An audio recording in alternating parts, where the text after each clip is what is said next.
আমরা হয়তো মরে যাব, শহীদ হয়ে আল্লাহর কাছে পৌঁছে যাব, আর যতক্ষণ বেঁচে থাকি ততক্ষণ আধিপত্যবাদের বিরুদ্ধে লড়ে লড়ে নতুন বাংলাদেশের জন্য, ইনসাফের বাংলাদেশের জন্য নিজের জীবনকে জাহান্নাম বানাইয়া বাংলাদেশে নতুন একটা জান্নাত আনবই আনবো।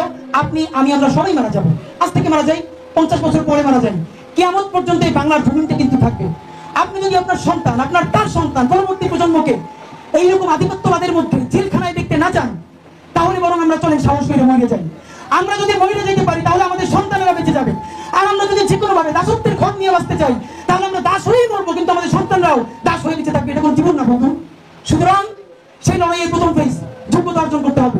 চলেন আমরা আজকে থেকে নিজে নিজে ওয়াদা করি যে আমার এই লড়াইটাই এবার কাজ হলো কম ফেসবুক, কম ইউটিউব, বেশি বেশি পড়, বেশি বেশি পড়েন। আমরা ইংলিশে আমাদের বন্ধুদেরকে যদি বলি CNN আল জাজিরা ব্রিফ করো, পারে না।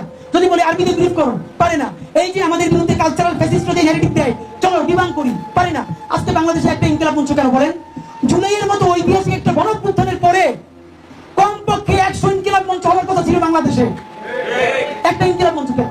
কমপক্ষে 100 ওসমান হাদির দরকার ছিল। একটা ওসমান হাদি কেন? শুধু ওসমান হাদি, হাসনাত, ফুয়াদ আব্দুল, এরকম 5-7 জন কেন? শহীদ হয়েছে 1400-র বেশি, লড়াই করবে এই 3-4 জন। আমাদের যোগ্যতা কোথায়?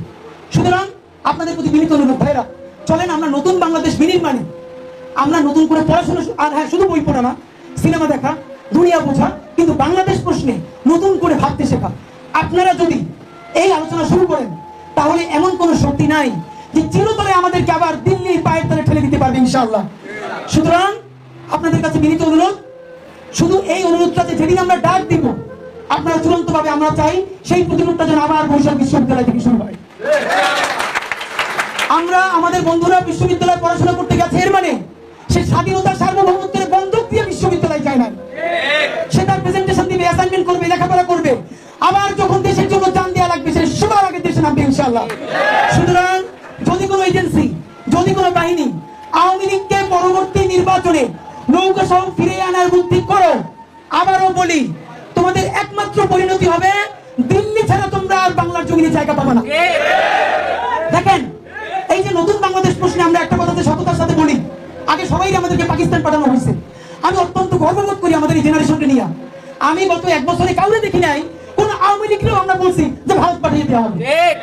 তারা বাংলাদেশের ভূমিপুত্রকে পাকিস্তান পাঠাইতে চায়, কিন্তু তারা গণহত্যার করে আমরা তাদেরকে ভারতে পাঠাইতে চাই না। আমরা বলি তওবা করো, মাফ চাও, নতুন বাংলাদেশের বিনির্মাণে অংশ নাও। সুতরাং আপনাদের প্রতি বিনীত অনুরোধ, বাংলাদেশ যখন ডাক দিবে আপনারা বুক পেতে দাঁড়াবেন। তার আগ পর্যন্ত পড়াশোনায়, সাহিত্যে, সংস্কৃতিতে, মনস্তত্ত্বে নতুন বাংলাদেশ বিনির্মাণের জন্য আজকে থেকে আপনি আপনার নিজের বিপ্লব শুরু করবেন ইনশাআল্লাহ। করবেন না আপনারা?